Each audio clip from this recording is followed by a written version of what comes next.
तर मैत्रिणी आम्ही आता तुळजापूरचं दर्शन झालं, येडाईचं दर्शन झालं. आता येडाई घरी चाललेलो आहोत, कारण तिथं गर्दी असल्यामुळं मंदिराची शूटिंग करून देत नाही. येडाईला चाललं.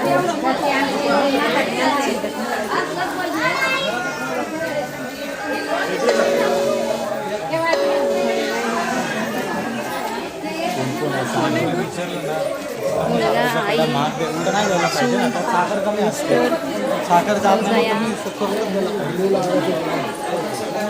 काय नाही येडाईचं मंदिराला जाण्याचा रस्ता आहे. खाली उतरत आहोत आता. आम्ही खाली उतरलो. हा भाऊ आहे.